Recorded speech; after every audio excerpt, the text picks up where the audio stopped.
If we start with the price earnings ratio, your PE ratio is your market price per share divided by your earnings per share.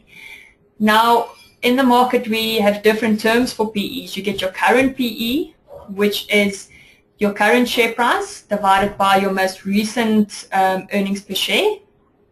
Your trailing PE, which is your current share price divided by your earnings per share in the most recent 12 months. And then your forward PE is quite critical to look at in terms of growth. What is the company's forward PE?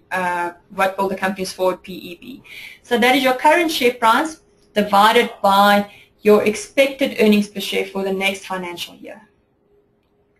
So a perfectly undervalued company will have the characteristics that it's got a very low PE, it's got high expected earnings growth, low risk, and high return on equity. And when we find a company with a low PE, we need to ask a number of questions. What are we expecting in terms of earnings growth? Is there a lot of risk in the company? And how efficiently can the company generate its growth? Is it dependent on certain industry factors, certain company factors that all need to play a role? And because efficiency is very important in establishing sustainability of earnings. So when we've looked at PE, and now we're looking at the PEG ratio, the PE to growth ratio, where we're just adding the growth, expected growth to build another ratio. So your PEG ratio is your price earnings ratio divided by your expected growth rate in earnings. If your PEG ratio is 1, we're expecting that your PE and your expected earnings growth should be the same, so a company is seen as being fairly valued. If your PEG ratio is less than 1, it means that your PE is either lower than your expected growth rate, or your growth rate is higher than your PE, and that is a company that's seen as undervalued. If your PEG ratio is more than 1, the market is overestimating their company's expected growth, and therefore we can say that the company is overvalued. So in general, companies with PE ratios less than their expected growth rates are viewed as undervalued. The possible pitfalls when you're looking at your PEG ratio could be that high-risk companies will trade at a lower PEG ratio than lower-risk companies. So they look undervalued, but they are really not undervalued.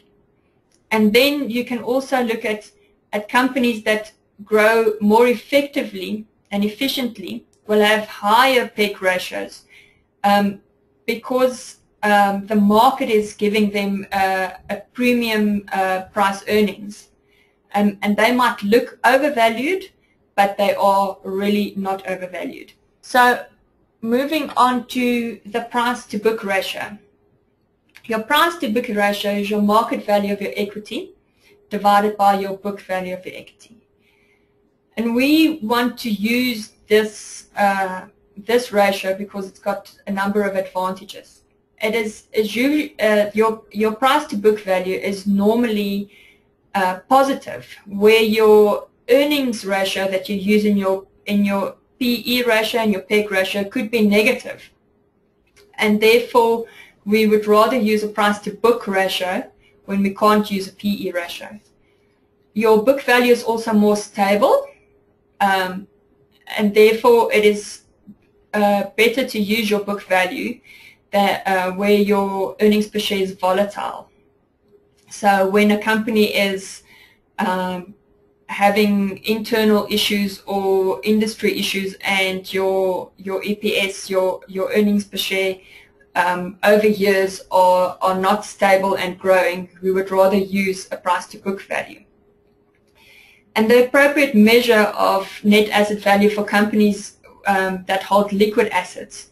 So when you want to value on a relative basis, you want to value financial companies or insurance companies that hold liquid assets, you would rather use a price to book value than a PE value.